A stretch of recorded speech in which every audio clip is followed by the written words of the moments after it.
Hello everybody, welcome back to TEDx Memes. Today we are honored to have a guest who is par excellence in the field of law. The main agenda about this podcast is that a younger law student or any younger advocate who's trying to build his career in the field of law, it will be a very better thing as our guest has come today to know more about the knowledge and the guidance and how the career can shape in the field of law. So without wasting any time, please welcome our guest, Mr. Advocate Udit Chawla, sir. First of all, thank you, sir, for giving us your precious time. So, this podcast is pretty simple and basic. I'm going to ask you plenty of questions regarding the field of law, how it operates, and with your guidance and experience, I think most of the younger students or advocates can see something, how to build their career. Before we begin this podcast I want to say ये podcast Hindi और English दोनों में होगा, जिससे हर बच्चा के हर student इस podcast की तरह से अपना नॉलेज जान पाए और इस करियर में अपनी ग्रोथ पा सके. Okay sir. So sir, first question sir, MBA और इंजीनियरिंग की तरह लॉ भी पूरे डेकेड में बहुत आगे बढ़ा है. बहुत स्टूडेंट्स इनरोल करते हैं, बहुत students bar council of India से इनरोल होकर अब एडवोकेट्स बन रहे हैं, बहुत ड्रीम करते हैं एडवोकेट बनने की. लेकिन फर्स्ट जनरेशन लॉयर्स का बहुत बड़ा एक बेसिक सवाल है, लेकिन बहुत इंपॉर्टेंट सवाल है इस फील्ड में. तो आपके क्या एडवाइस है, क्या टिप्स है उन बच्चों के लिए जो फर्स्ट जनरेशन है इस फील्ड में और अपना करियर की ग्रोथ पाना चाहते हैं? विथ आपका नॉलेज, क्या आपका एक्सपीरियंस, आप क्या शेयर करना चाहेंगे? सी, मैं भी एक फर्स्ट जनरेशन हूँ. तो फर्स्ट जनरेशन के लिए हाँ थोड़े से प्रॉब्लम आती हैं कि जैसे आपको सीधा उनका ऑफिस नहीं मिलता, क्योंकि सेकंड जनरेशन थर्ड जनरेशन जो है उनको कम से कम ऑफिस मिला हुआ है, केसेस मिले हुए हैं. तो आपकी लड़ाई सबसे पहले जो है वो उनके फादर के रेपुटेशन से है. फर्स्ट जनरेशन की लड़ाई केसेस से रिलेटेड नहीं है, वो उनके फादर के रेपुटेशन से है. तो आप उस चीज़ से कम्पीट कर रहे हो. तो उसके लिए सबसे बढ़िया यही है, जब फर्स्ट जनरेशन का कोई एक बच्चा जब एनरोल्ड होता है, जब BCD से वो BCI से एनरोल्ड हो गया, तो उसके बाद उसे जो करना चाहिए सबसे पहले प्रैक्टिस, वो मस्ट है. क्योंकि आपने जो कॉलेज में पढ़ा है, जो भी सारी चीज़ करी हैं, उसके बाद प्रैक्टिकल नॉलेज बहुत इम्पॉर्टेंट है. तो उसके लिए आपको रेगुलर कोर्ट आना है. आपको कोर्ट में सारे सीनियर्स जो हैं बहुत हेल्पफुल होते हैं, मोस्टली जो हेल्पफुल होते ही हैं. तो आप वहाँ जाओ, उनसे पूछो. अगर आप किसी क्वेरी आपकी है किसी केस को लेके या किसी भी चीज़ को लेके, तो आप वो क्वेरी उनसे पूछ सकते हो. जब आप पूछ रहे हो तो आपके वो फैक्ट्स क्लियर होंगे, आपका लॉ क्लियर होगा. जब लॉ क्लियर हो जाएगा तो आप उसमें और आगे परस्यू कर सकते हो. सेकेंड चीज़ जो फर्स्ट जनरेशन के लिए सबसे ज़्यादा दिक्कत आती है वो है ऑफिस की. तो ऑफिस देखो, आप इतना जल्दी मत करो. ऑफिस आप घर से ऑपरेट कर सकते हो, नहीं तो कोर्ट में बहुत सारी ऐसी जगह हैं, बार रूम्स हैं, आप वहाँ से ऑपरेट कर सकते हो. वो कोई ऐसी बहुत ज़्यादा मुश्किल वाली चीज़ नहीं है. आपको एक प्रेशर हटाना है कि आपने एक सेकंड जनरेशन से कम्पीट करना है. कम्पीट नहीं करना, आप नहीं वो वाले पर्क से एकदम से ले सकते.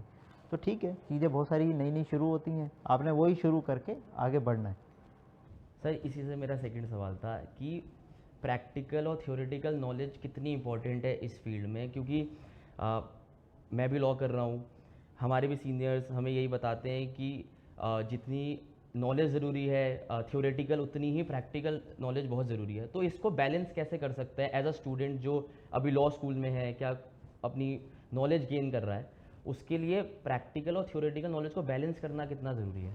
बहुत ज़रूरी है, क्योंकि जब आप कॉलेज में आप पढ़ रहे हो तो आपको आपके सारे लॉ क्लियर हो रहे हैं, आप पढ़ाई के हिसाब से कर रहे हो.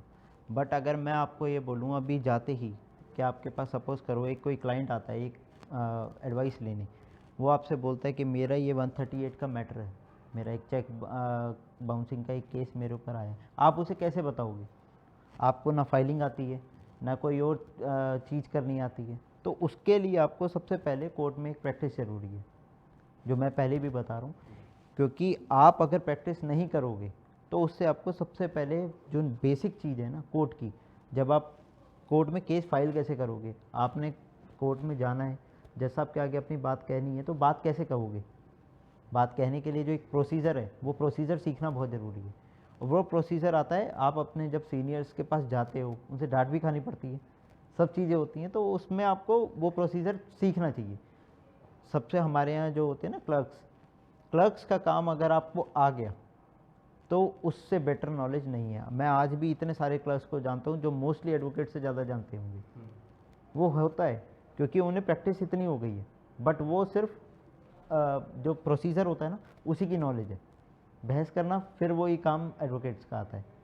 तो उसके लिए आपको दोनों चीज़ का बैलेंस बना के रखना है। जब आप कॉलेज से निकलो तो आपकी थ्योरी मजबूत होनी चाहिए, जब आप कोर्ट पहुँचो तो आपका प्रैक्टिकल मजबूत होना चाहिए। सर आप हाई कोर्ट में भी हैं दिल्ली में, आप करकड़ूमा कोर्ट में भी हैं, 30 हज़ारी कोर्ट में भी आप करते हैं। सर कोर्ट रूम में तो हम देखते हैं एडवोकेट्स एक दूसरे से बहस कर रहे होते हैं अपने क्लाइंट को जिताने के लिए। Sir outside the court room कैसा रिलेशन होता है एडवोकेट्स में, और वो कितना ज़रूरी है एक रिलेशन होना विद इन दी, क्योंकि सेम एडवोकेट आखिरी में तो वो भी एडवोकेट है, आप भी एडवोकेट हो। क्योंकि मूवीज़ में और इन सब में सीरीज़ में बहुत अलग दिखाया जाता है, but outside the court room कैसा इन्वायरमेंट होता है और कैसा रिलेशन होता है एडवोकेट्स के बीच? बहुत चिल होता है। हम लोग जब कोर्ट के अंदर हैं तो हम अपने क्लाइंट को रिप्रेजेंट कर रहे हैं। तो सपोज़ करो अगर मैं राम के लिए और सामने वाला जो है वो आप, जैसे आप एडवोकेट हो गए, आप शाम के लिए हो, तो मैं राम बन के बात करूँगा, आप शाम बन के बात करोगे, बट बाहर हम सारे एडवोकेट्स हैं। ये हमारी बार है, बार एक फैमिली है पूरी। जो अभी जैसे मैं दिल्ली में हूँ तो BCD हो गई, नहीं तो BCI, तो बार काउंसिल ऑफ इंडिया एक पूरी फैमिली है। तो हर एडवोकेट जो है वो एक दूसरे का साथ इसलिए देता है क्योंकि वो खुद भी एक एडवोकेट है, तो एक प्यार बना रहता है। एक ये फैमिली जो है ना, ये फैमिली हमेशा, इसके हमारे जो सीनियर्स हैं उन्होंने एक प्रथा चलाई है कि सब एक दूसरे का साथ देंगे और हर मोड़ पे देंगे। उसका भी आपने एग्जांपल लिया कि जैसे LG ने एक नोटिफिकेशन दिया था जो पब्लिक के खिलाफ था, बट सारे बार जितनी भी बार एसोसिएशन हैं वो सारी यूनाइट हुई हैं। जब यूनाइट हुई उन्होंने स्ट्राइक कॉल करी, जब स्ट्राइक कॉल करी तो फिर वो सरकार को वापस लेना पड़ा।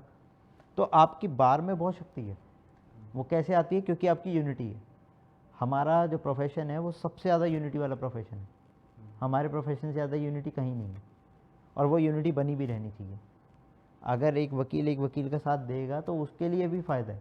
और ये मैं सिर्फ ये नहीं कह रहा कि आप जाके हंगामा करो या कोई ऐसी चीज़, उस चीज़ के लिए नहीं है, बट हमारा सही होना इसलिए ज़रूरी है क्योंकि जब आप एक साथ हो तो जो पब्लिक है उसको बचाने के बहुत तरीके निकलते हैं।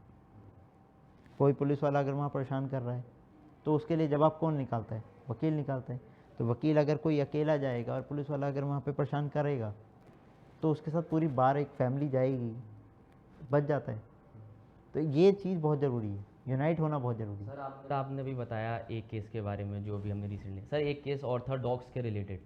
वो बहुत इंपॉर्टेंट केस बना पूरे देश में, उसकी बहुत चर्चा हुई और बहुत ज़्यादा क्रिटिसाइज़ भी किया गया, और कुछ लोगों का दावा था कि सही हो रहा है, लेकिन बहुत लोगों का था कि गलत हो रहा है। वो केस अब अभी भी चल रहा है क्या? अभी वो हो रहा है। अब उसका आप पे क्या है, आपका क्या उसमें पॉइंट ऑफ व्यू है कि वो केस क्यों बना और उसका क्या रिजल्ट आ सकता है जो पूरी सोसाइटी के लिए सही रहे? मैं भी एक डॉग लवर हूँ, मेरे पास 2 डॉग्स हैं।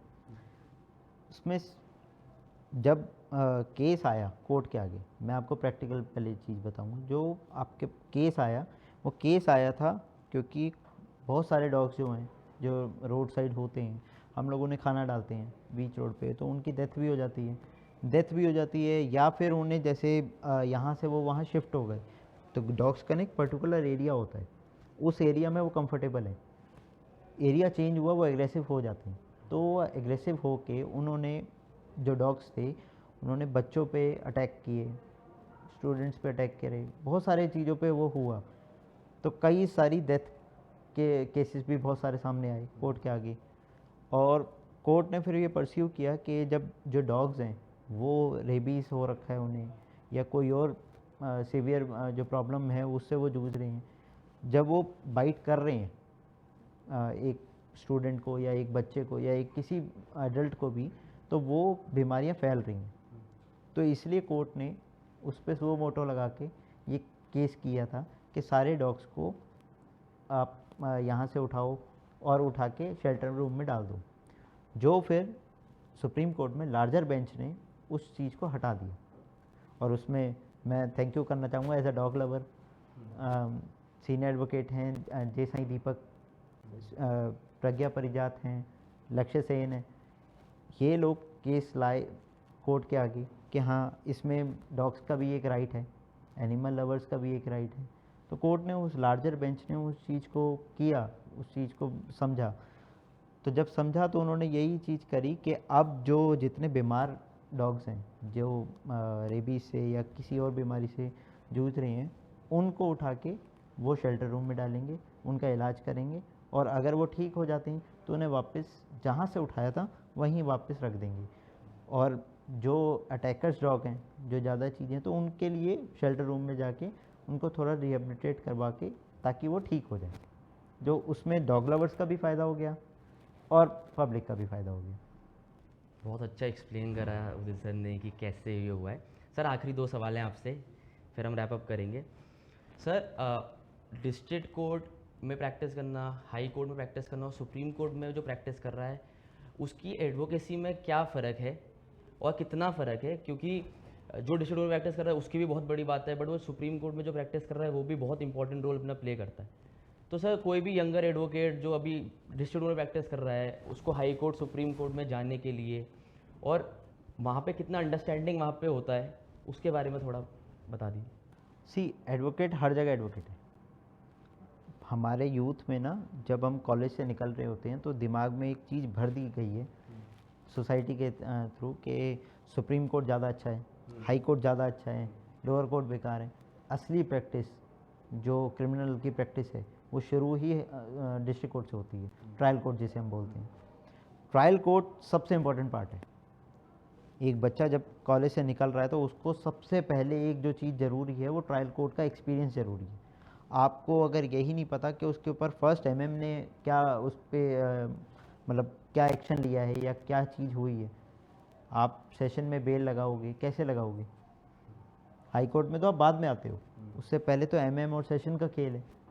तो उसके लिए बहुत ज़रूरी है ट्रायल कोर्ट। लोगों ने हाँ ये चीज़ बना दी है कि हाई कोर्ट बिल्कुल अलग है, सुप्रीम कोर्ट बिल्कुल अलग है। आपको फेमस होना है तो आपको सुप्रीम कोर्ट जाना पड़ेगा, हाई कोर्ट जाना पड़ेगा, वो एक अलग चीज़ है।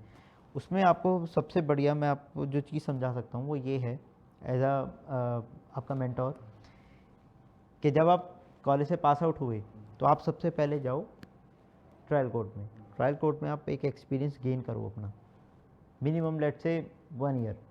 आपका एक एक्सपीरियंस एक अच्छा हो गया, आपको एक्सपोजर अच्छा मिला। अगर आपको लगता है कि हाँ अब आप रेडी हो, अब आपके पास कोई क्लाइंट आ रहा है, आप उसको कुछ एक अच्छी एडवाइस दे सकते हो, तो आप मूव करो हाई कोर्ट में। हाई कोर्ट का जब आपको रिट डालनी आ जाए, आपको वहाँ बहस करनी आ जाए, आपको वहाँ के तौर तरीके पता लग जाए। लोगों को तो ये भी नहीं पता लगता ना कि वहाँ एडवांस लिस्ट चल रही है, सप्लीमेंट्री चल रही है। अभी किसी भी बच्चे से आप ये पूछो कि एडवांस लिस्ट और सप्लीमेंट्री लिस्ट में फ़र्क क्या है, वो ये भी नहीं बता पाएंगे कि वहाँ कोर्ट में केस कैसे लिस्ट होते हैं। तो ये बहुत फ़र्क आता है। उसके बाद आप जाके सुप्रीम कोर्ट में प्रैक्टिस शुरू करो, तो एक स्टेप बाय स्टेप चलोगे, ज़्यादा अच्छे से चीज़ें भी क्लियर रहेंगी और आपकी ग्रोथ में भी वो फ़ायदा देंगी।